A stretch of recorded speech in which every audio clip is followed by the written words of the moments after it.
르네상스와 기독교를 공부하러 오신 여러분을 환영합니다. 여러분, 르네상스 하면 보통 어떤 이미지가 떠오르시나요? 아마 레오나르도 다빈치나 미켈란젤로 같은 천재 예술가들을 가장 먼저 생각하실 텐데요. 물론 맞습니다. 예술은 르네상스에서 아주 중요한 부분이었죠. 하지만 그건 거대한 빙산의 일각에 불과했어요. 오늘은 그 화려한 예술 작품들 너머에 있는 르네상스라는 복잡하고 거대한 문화 운동의 진짜 의미 속으로 함께 들어가 보겠습니다. 모든 이야기의 시작은 14세기 이탈리아였습니다. 당시의 사상가들은 자신들이 살던 바로 이전 시대를 아주 가혹하게 평가했어요. 바로 암흑시대라고 부르면서 말이죠. 그들은 그 암흑 이정에 존재했던 눈부신 황금기를 다시 이 땅에 불러오고 싶어 했습니다. 바로 이 강력한 열망이 르네상스라는 새로운 시대를 열게 된 겁니다. 르네상스, 이 말 자체가 다시 태어난다, 즉 재탄생이라는 뜻을 가지고 있습니다. 당시 인문주의자들이 그토록 다시 살리고 싶어 했던 건 바로 고대 그리스와 로마의 문화였습니다. 그들은 문법, 수사학, 역사, 철학 같은 인문학을 제대로 공부하기만 하면 잊혔던 인간의 진정한 가치와 잠재력을 다시 회복할 수 있다고 굳게 믿었습니다. 중세와 르네상스의 생각 차이는 정말 하늘과 땅 차이였습니다. 중세 시대의 이상적인 삶이 이 땅의 삶을 버리고 오직 천국, 즉 내세에만 집중했다면요. 르네상스는 달랐습니다. 바로 지금 우리가 발딛고 사는 이 땅의 삶과 인간이 이뤄낼 수 있는 위대한 성취에 주목하기 시작한 거죠. 완벽한 인간상도 바뀌었어요. 이전에는 기도하는 수도사가 최고였다면 이제는 사회에 적극적으로 참여하는 시민이 이상적인 인간으로 떠오른 겁니다. 정말 극적인 생각의 전환이었죠. 그렇다면 이들은 어떻게 자신들의 사회를 개혁하려고 했을까요?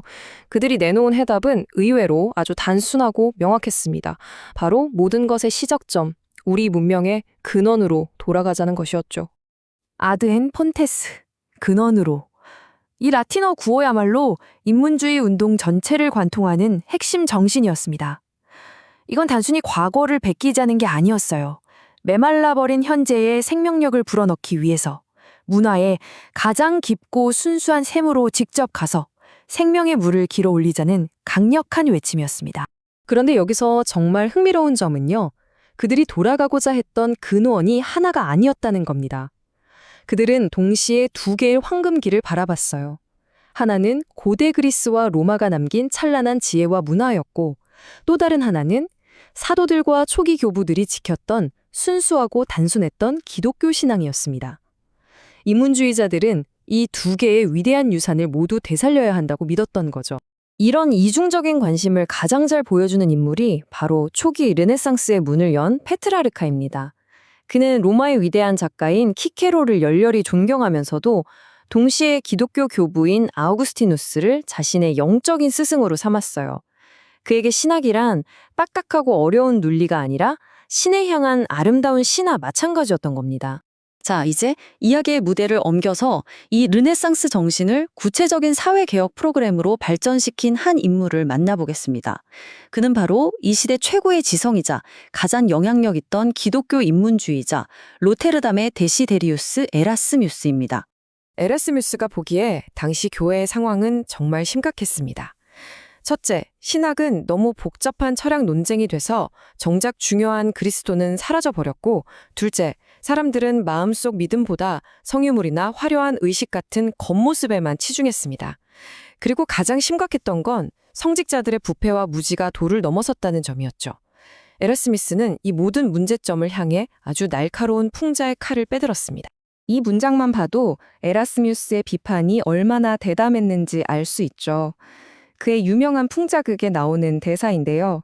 여기서 전사교황으로 악명 높았던 율리우스 2세는 천국 문 앞에서 성 베드로에게 입장을 거부당합니다.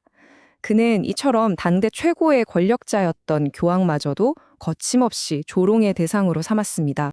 그럼 에라스무스가 내놓은 해결책은 무엇이었을까요? 아주 명쾌했습니다. 바로 교육과 성경이었습니다. 그는 올바른 인문주의 교육으로 사람들의 생각을 바로잡고 모든 사람이 성경을 원래 언어인 그리스어로 직접 읽고 연구하게 한다면 사회 전체가 근본적으로 새로워질 수 있다고 확신했습니다. 하지만 역사는 늘 그렇듯 계획대로만 흘러가지 않았습니다. 근원으로 돌아가라는 이 순수한 외침은 인문주의자들이 전혀 상상하지도 못했던 아주 복잡하고 거대한 파장을 일으키기 시작했습니다. 당시에 유럽에 널리 퍼졌던 이 한마디가 모든 걸 설명해 줍니다. 에라스미스가 알을 낳았고 루터가 그것을 부화시켰다. 인문주의가 성경 원전 연구라는 따뜻한 둥지를 만들어 놨더니 그 안에서 종교개혁이라는 전혀 다른 새가 태어나버린 겁니다. 아마 에라스미스 본인은 자기가 낳은 알에서 무엇이 깨어날지 전혀 상상하지 못했을 겁니다. 자, 그런데 여기서 잠시 멈춰서 질문 하나를 던져봐야 합니다. 우리가 흔히 생각하듯 르네상스라는 시대가 정말 그렇게 이성적이고 밝고 희망차기만 했을까요? 이 숫자를 한번 보시죠. 5만 명 이상. 이것은 유럽 전역을 휩쓸었던 마녀 사냥의 광기 속에서 희생된 사람들의 최소 추정치입니다. 정말 충격적인 숫자죠. 그런데 더 놀라운 사실은 이 끔찍한 광기가 우리가 흔히 암흑시대라고 부르는 중세가 아니라 바로 이성과 빛의 시대라고 하는 르네상스 때 본격적으로 타오르기 시작했다는 역설입니다. 어떻게 인간의 존엄성과 이성을 그토록 찬양했던 시대에 이런 끔찍한 일이 벌어질 수 있었을까요? 이 시기 마녀사냥은 교황의 공식적인 승인까지 받으면서 유럽 전역으로 퍼져나갔습니다. 특히 마녀의 망치라는 책은 어떻게 마녀를 찾아내고 고문하고 처형해야 하는지 알려주는 잔혹한 지침서가 되어서 이 광기에 기름을 부었습니다. 자, 이제 이야기를 마무리하면서 이 위대한 전환기가 오늘날 우리에게 어떤 복잡한 유산과 질문을 남겼는지 함께 생각해 보겠습니다. 결국 르네상스는 한마디로 정의하기 힘든 빛과 어둠이 공존했던 양면적인 시대였습니다.